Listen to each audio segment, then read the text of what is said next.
Desk in Burlington, Massachusetts.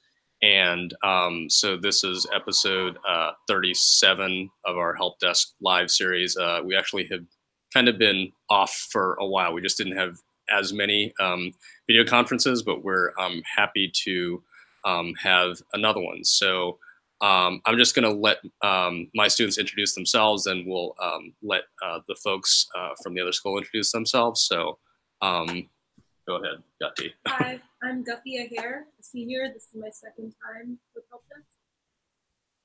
Adam Wheelock, senior, second year with Help Desk. Joy Bonanno, senior, my first year at Help Desk.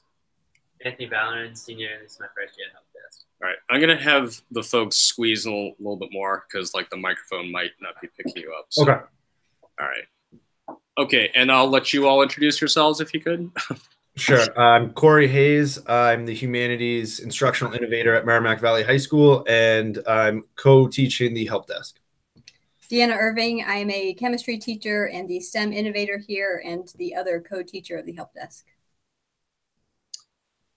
Awesome. So I guess we could just like jump right into the questions. We do have like our copies of it, and we'll just like obviously elaborate further. Sure. So our first one from one of the students was, how do you reach out to guest bloggers and tech professionals to have recorded conversations like this and blog contributions? I'll go ahead and start that. So anyway, I'm going to be a little bit off the side of the screen. So honestly, I have to give like Jen Sheffer, the former instructor, like a lot of credit because she was just a very connected person. And we also have like a really good, computer science department. So Shireen Terrell also is like a very connected person. So I have to say I'm not as connected. So I kind of rely on other colleagues, or like I'll just talk to someone. It could be in person, could just be through social media. And then I'll say, hey, do you know someone that does game design or something like that? And then, usually I can find someone that can speak to us either like in a video conference or in person. So, it's just helpful just trying to use your network, both, personal and I guess social, essentially to figure out who might know someone that knows someone to talk to. Sometimes if you go to like, if you're trying to find speakers, sometimes if you go to like, I know our mall has like Apple stores, Microsoft stores, and those people might have connections to people who are doing other things, and you can kind of broaden your connection list.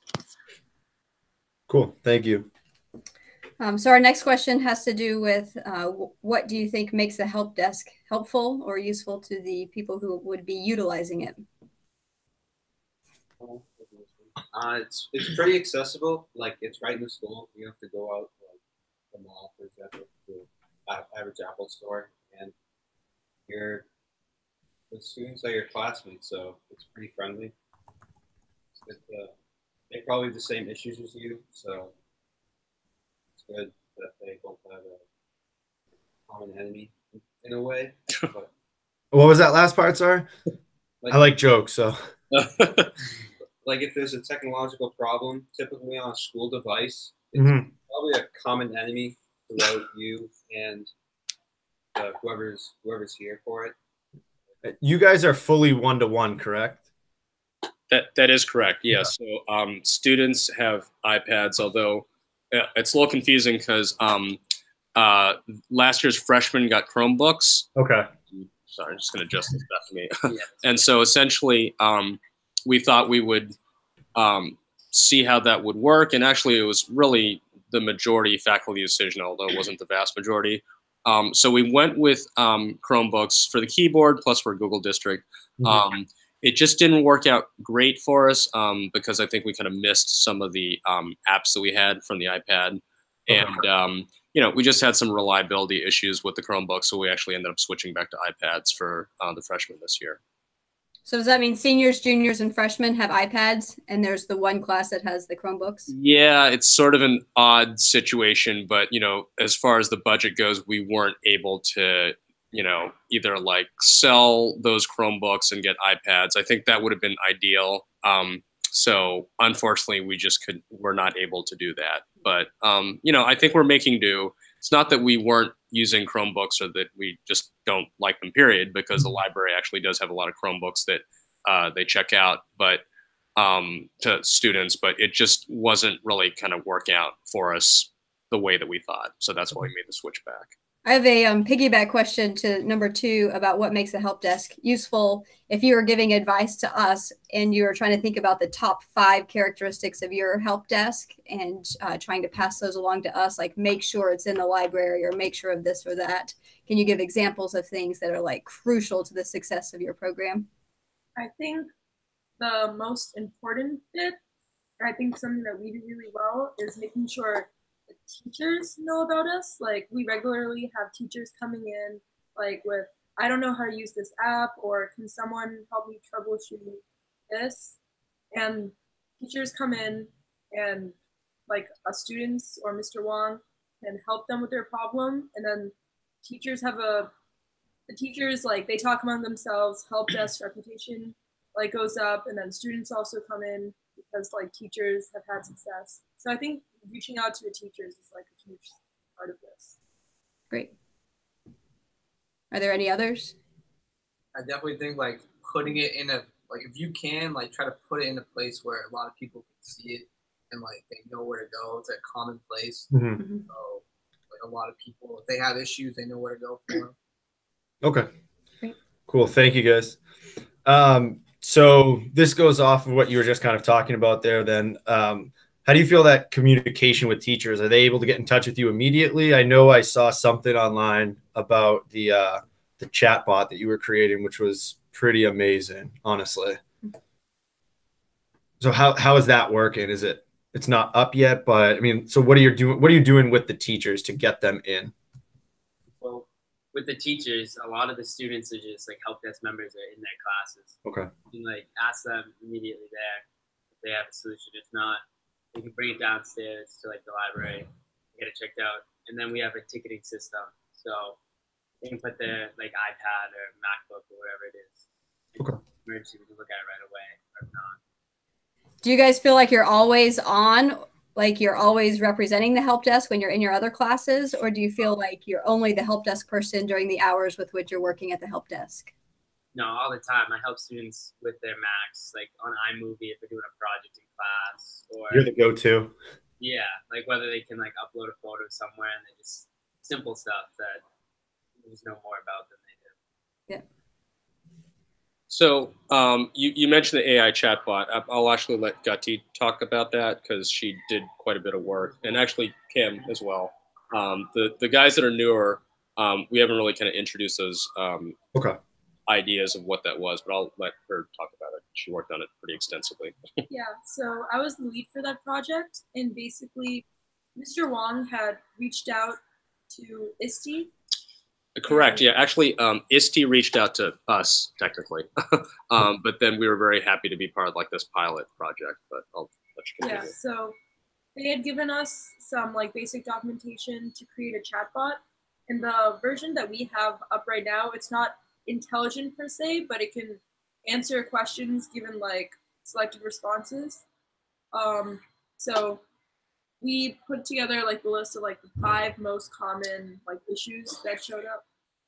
Closing the door. Sorry, someone vacuuming, so I just wanted to have the door closed. Okay. We just lost everything. So unfortunately, could you repeat what you were saying? Oh, sorry. No, we lost everything at ISTE. Oh, sorry. Okay, sorry about that. No, it's okay. So basically, what the chatbot is the really common problems that show up, like the ones that are kind of school-wide and occur a lot due to some of the Wi-Fi implementation we have in our school, or just like regular device problems, like some of the how to turn your Chromebook off and on again type of things. Yeah. Or getting rid of like the proxy issue. There's like a link that you can like find information on to like troubleshoot yourself, but like figuring out what that link is. The chatbot gives some of that information, but most of the time right now we only have it deployed on Slack, right? So Right. Yeah. So what we have, or what we were working on, was really just kind of like a prototype. So I don't know how much you know about Amazon Web Services, and actually the guys that are newer don't know about it, but we'll definitely get into it, at some point this semester. But it was really like a good introduction to Amazon Web Services in general, and to Amazon Lex, which is what I guess essentially powers like Alexa and their smart speaker system. And then there's something called Lambda that has like additional computer code. So Gutty, Cam, and the folks from last year were part of that, and we kind of learned how to make a basic chatbot that could essentially hone in on like the most asked questions. So it wasn't super intelligent, but I guess it was pretty good for like 2 months work. Yeah. And so we had it in Slack. I wanted to actually try to integrate it into Facebook. There might be like other platforms that it can be used for. So we're going through sort of a transition with that. So the accounts that we had through that were through ISTE. So once the pilot was over, they turned off those accounts. Mm-hmm. So now we have to kind of create new accounts through like a computer science program called Adhesive. And so I'm trying to figure that out now, and we'll continue it once we get to that. So everything that we did was really more like prototypical, mm-hmm. so that we can kind of show that it would work. But we're just not quite at the point where like we can release it and have people try it. So it's really more just people that were in the class or people that kind of played around with it, tested it for us, know about it, but it wasn't school wide. But hopefully it will be sometime. Yeah, that sounds awesome. One thing to keep in mind, I think our school's setup for the help desk is really good because we run it for all periods of the day. Mm-hmm. So if someone walks in at any time, they can get tech support. And a lot of tech support, I think if you have a more involved problem or you don't understand how to use an app and like tutorials online aren't really working for you, actually talking to a person, it usually is better. Sure. Having this class like open all periods of the day is really helpful. How many of you are there in each class? Well, we have 6 in this period. Okay. Some are absent today. Okay. Right. So it's a broad range. Like I'll have as few as 1, and then the most that I'll have are 6 or 7. So I think if you have, it's hard to say what an optimum number is, but if you have like at least 3 to 4 probably to start per period, if you can, then that helps. So I'd say busiest times of the year, like in the beginning. So as these guys have seen, like both the new and old folks, the beginning of the year there's a lot. Like we're deploying iPads or new devices to new folks. If they're new teachers, they may need their device. A lot of like password resets and things like that have to happen. So there's like a lot that can go on. So and so the password resets, that's through you guys? Yes, a lot of those are. Yeah, sorry, we have a visitor, and we're just gonna tell them to come back. Oh, someone that was charging something. So sorry. Okay. How many years can you be a part of the help desk? I think the maximum is like 4 semesters. Although I guess there are students that have done like in kind of like an internship with me, or you could do like a field or independent study. But probably the max would be about 2 years, I'd say. If you did the internship, that would give you maybe like another couple months. So we have an interesting senior internship project where it really could be with any company in the area. So it's usually like the last 2 months of a student's senior year. So you could do an internship like on site with the company. The only difficulty is with students that take AP classes. Yeah, to go to those classes. So then some students have chosen to just do like a special project with me. And we have an organization, MITRE, that was super helpful last year. And we just started that partnership where they come to us like once a week and then help students with like some sort of tech project and maybe like some sort of coding project or something along those lines. So that's been a good development that we've had starting last year. Well, actually, we've had the internship program 3 years altogether, but with MITRE last year was our first year working with them. I have another question, kind of offshoot of number 4, with how effective a school-wide resource would be. Do you find that people have a higher tendency to just come to you guys to ask the question, or do you think if you had some sort of like quick response thing similar to your chatbot or some other like messenger type question and answer thing, where would you focus your energy, I guess, in creating a school-wide resource like a website or something for people to go to, figuring out the instant communication, or trying to get our students into classrooms? Where would you put your resources? I feel like it's very beneficial to have something online for like very basic questions, like how to turn your Chromebook on and off, stuff like that, password reset, stuff like that. But like, I also feel like it's good to have like a face-to-face interaction if you have like a very difficult problem that like you can't solve just with like an AI chatbot, especially like where it is now, where it's not like super advanced. I feel like for right now, it's probably better to focus most of our resources on like here for like students to come in and interact with us, but maybe in the future, like something like that would be helpful. Yeah, great. We do have a website that we update regularly. And we have documentation and stuff on there, how to fix problems and stuff. But there is a tendency for stuff that only exists digitally to get lost. A lot of students who aren't like really technologically able can't really access those. Sorry, my voice is going. No worries. But yeah, so if you're gonna have like a simple like help how to fix your devices or common problems thing, an online version would be good too. But if your student's like device is broken and they can't access that too, Right. it's an issue. If you have a help desk location, you could make like a giant like poster with like some FAQs if that's an option. But then they're coming to you anyway. Right. Managing that. Usually if you figure out how to solve a common problem and you just kind of like tell a lot of people, it kind of disperses naturally and fixes itself in that way. Yeah. So like one thing that we have done, and I, as this group knows, like I'm definitely trying to get us more, on board with it. Like there definitely are like tutorials and just like reviews and things like that that are on the BHS Help Desk site. But we have like a drone grant, which I guess, some people might say like, okay, what does that do with the help desk?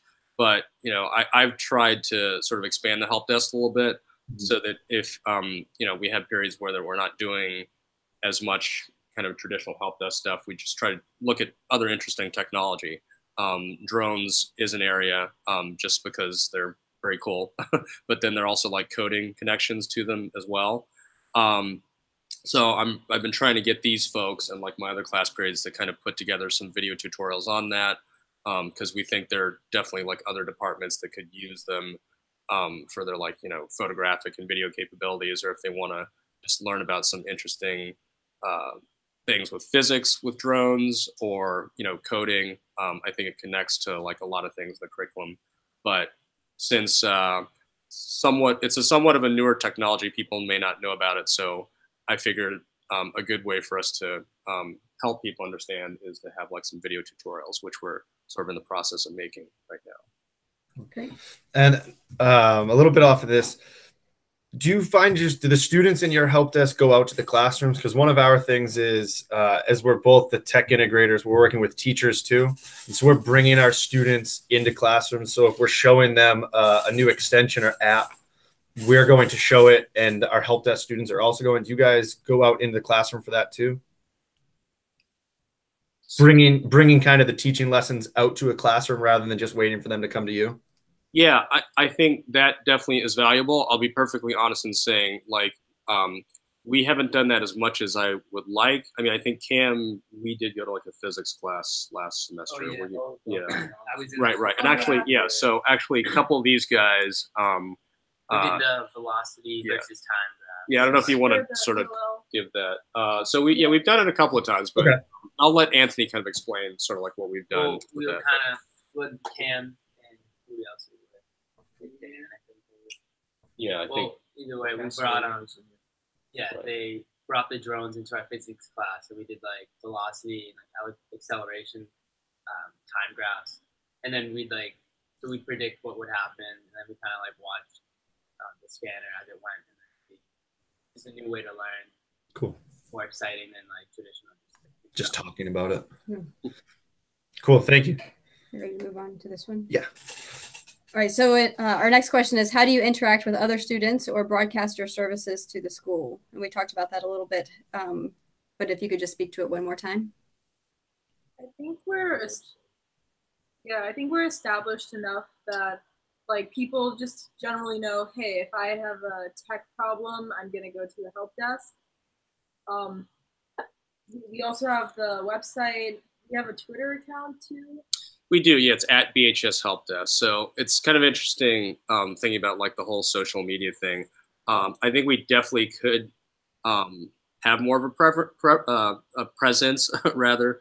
But there's just like so many different social media platforms. So I have been meaning to ask the class, like, it seems like a lot of students use Snapchat. Should we have like a help desk Snapchat or Instagram or something? I don't know. It seems, yeah, maybe Instagram. I'm not sure, but like even if it's just kind of like to advertise, like, hey, we're doing some cool stuff and come check out what we're doing, or if you need help with some, something that's happening.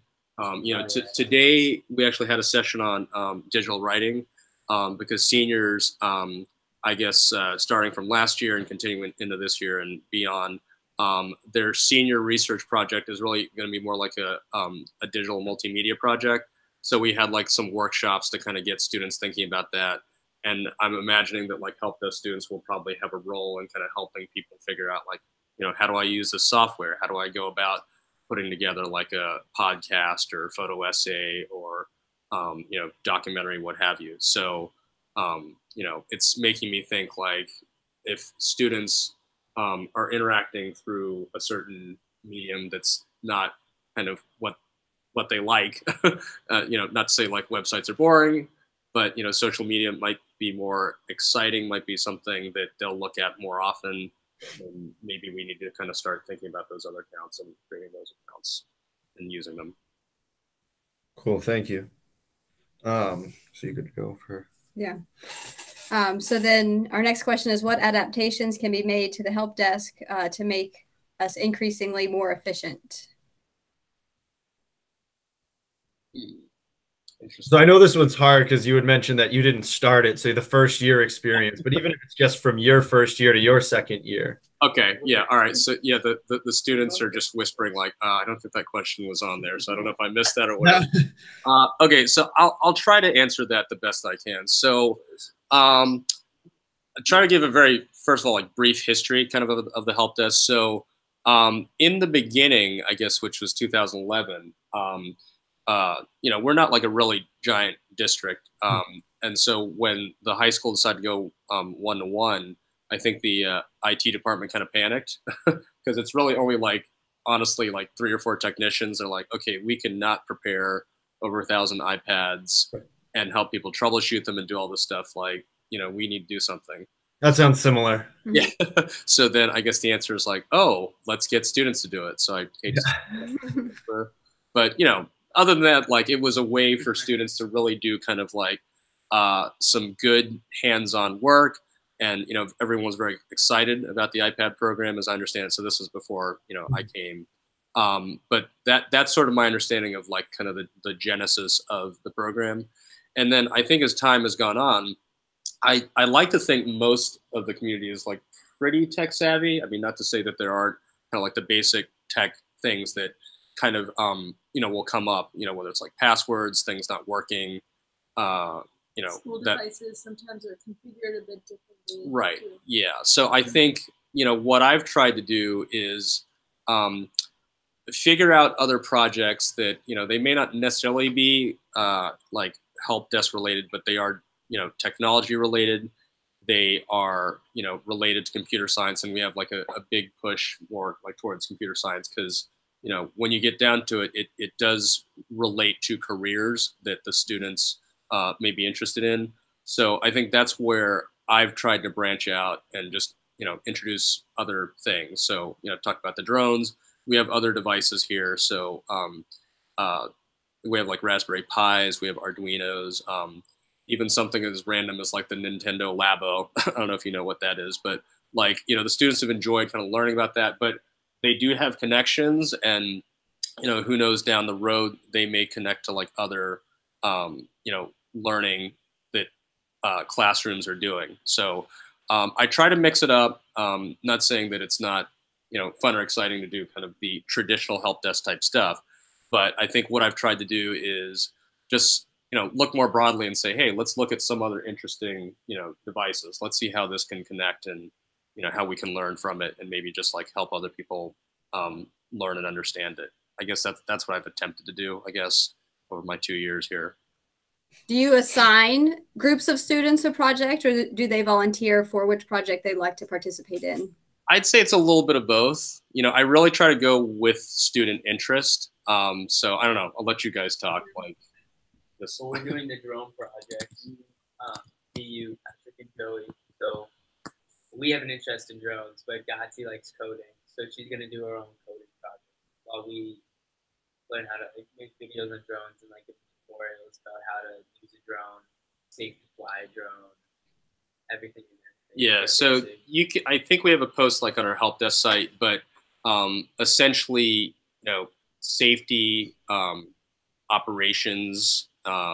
There's like an acronym SOAR, and let's see, I'm blanking on the active learning and then research. So essentially, like that is again something from ISTE. They had like a publication about drones, so I kind of use that as like our framework. So I'm having students kind of make videos around kind of those concepts, and that's what we're in the midst of right now, because we have a conference coming up called MassQ. It's Massachusetts Computer Using Educators. So just definitely want to make sure we have good things to show for that, but then just good things for just this class in the school as we kind of learn more about drones. Cool. Good for that. We'll go to this one then. Sure. So this was one that I had asked, and I tried to reword it today. So my question is, we have 4 students with us today. At the end of the semester, when we're looking to earn that grade, is the body of evidence going to be individualized, or should each of them have something similar at the end? That is a really good question. And like grading? Yeah.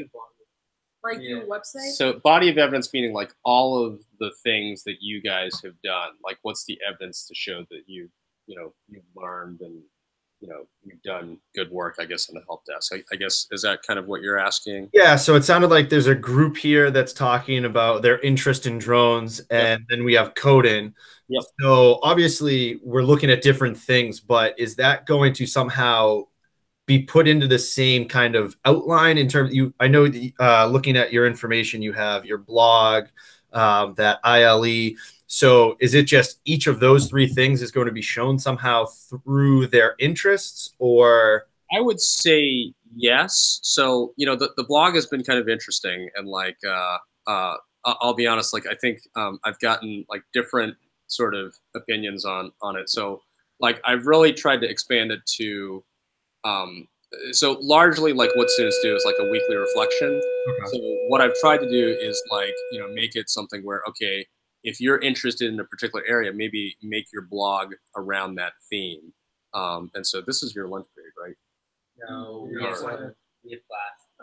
Oh, whoops. Okay, sorry. Yeah, that was actually the bell, and they need to get to. Okay. So I'm gonna excuse them. I can stay and just answer questions. Okay, great. Thank you so much for taking some time and talking to us. This is great. Really appreciate it. Yeah, it's nice meeting you too. Thank you. Yeah, good luck in your game tonight or tomorrow, whenever it is too. All right, and with the coding, that's awesome. Congratulations on all that so far. All right, so yeah, I'm just gonna let them go, and then I'll stay online and then, just further answer questions. All right. Great, thank you. If I don't see you, have a good weekend, and good luck with the game. What's that? Okay, all right, yeah, we'll set that up once it gets back. So, all right, yeah, sorry about that. It was kind of no worries. Visual writing sessions we had, like the periods are like a little bit shorter today. Okay. Anyway. So you said that they would each have a weekly reflection, and in that reflection, they would just be able to talk about their individual. Well, actually, I think your phone's all set. If you want to just unplug it, then okay. So I would say that, you know, it's funny, like with the former instructor, and I think maybe even the instructors that came before me, sure, you're welcome. Have a good weekend. The weekly reflection was good, but like, I don't know, like I sort of found with my group, it almost became like a bi-weekly reflection, because I think some weeks, I'm not saying that like some weeks we weren't doing stuff, but maybe there just wasn't as much material to put in. So kind of made it more like bi-weekly. And then I think some students, I'll be honest, like they struggle with writing a little bit. So I think what I've tried to do is figure out like, okay, let's find a medium that may work better for you. Maybe you can have more, you know, videos in what you're doing, or maybe just more pictures, or just something else. Hey, Emerson, how's it going? Come on in. We're just finishing up a video conference, so yeah, we're just finishing up a video conference. But anyway, all right, yeah, give me a few minutes. So, you know, so that is a component of it.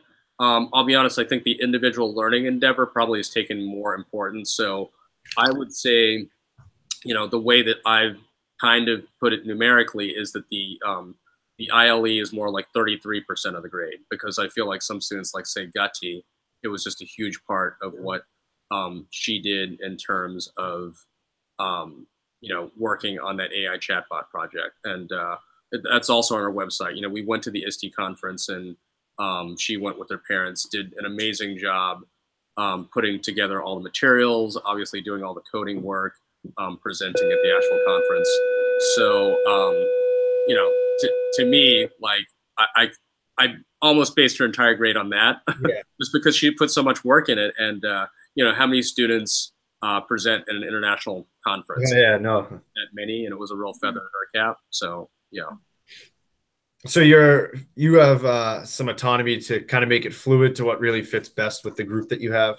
I really do, and I have to say that's, you know, one of the amazing things about my job. And I also have to give, you know, tons of credit just to Burlington as a district, and just to like our, you know, superintendent, principal, you know, our director of technology integration, just across the board, and just like the whole environment here is one of, you know, experimentation. Obviously, yes, there is, you know, standardized testing as there is everywhere, and you know, all those things that we have to meet. But I think, you know, especially for me, I have a lot of flexibility to just try different things, and to, you know, just kind of use my instincts and my interests to figure out what are some things that would work with the kids, and just, you know, trying different things I think are fun, but still like relate to the learning, I guess. Sorry. No. Do you feel like you have to recruit students, or are they voluntarily signing up? You know, it's funny. When I started my first year, I had like, I think 5 or 6 students. Now I've got like 29, so I'm hoping that's a good sign. Like, yeah, no. People have liked the things that we're doing, or are interested in them. So, yeah, as I understand it, like in the beginning, there were like tons of students, almost too many. And then I think, you know, fell off a little bit. And I don't think it was a reflection on the teachers. I think, you know, as people got more tech savvy, there wasn't as much need. And then probably the year that I came in, it was really more like, okay, we don't know who the teacher is going to be, so maybe students didn't sign up for the class. But, you know, I think, I'd like to think, you know, we've done some good things, and people are more interested in the things that we're doing in Help Desk. So I just have one last question. Do you, when they are part of your program for the second year, do you perceive it as a continuation of the first year, and it's just more of these individualized projects? Or do you feel like there's— I have to be honest, like I've struggled with that some, in that I don't want it to be just like a repeat of what they learned the first year. So some of it is a little bit of a repeat, because it's a mixture of like older students and newer students, as you saw last period. Mm-hmm. So I try, you know, with the students that are returning, to put them in more of a leadership position, to try to help them, you know, with the new students, get them up to speed and whatnot. And then I think I give them more autonomy in terms of like, you know, figuring out, okay, what projects are you going to do? Like essentially, you know, kind of the basics of what we do. So let's figure out, you know, what you can do that kind of takes it to like a more advanced level, I guess. So that's what I have tried to do. And, you know, it's been a little bit hard figuring that out. So like I said, this is, I guess, the beginning of my third year. Hopefully I'm going to get better each year and refine things a little bit better. But yeah, that has been a little bit hard trying to kind of figure that out. Great. I think that's all from our side. Again, just truly appreciate you taking the time to speak with us and give us some insight on all of this. And it's really done a good job, I think, for me anyway, letting me know where we're doing things well and where to at least consider some other ideas. So I definitely appreciate that. How many students did you say you have right now? As I'm looking across at our schedule, see where ours is a little bit different. They don't necessarily have a set schedule. These are all ELOs rather than it being an actual class. So some of them are every other day. Okay. 3, 4, about 10 or 11. Okay. I mean, that sounds like a good start. And, you know, I think a program like this, it tends to draw students that, you know, obviously a little more interested in technology, hopefully like higher achieving students. So, you know, I'm sure it'll work out for you all. But, you know, feel free to reach out if you have other questions, you know, just email us or. All right, great. Okay. All right, thank you so much. All right, yeah, thank you. Have a nice weekend. Thank you too. Take care. Bye.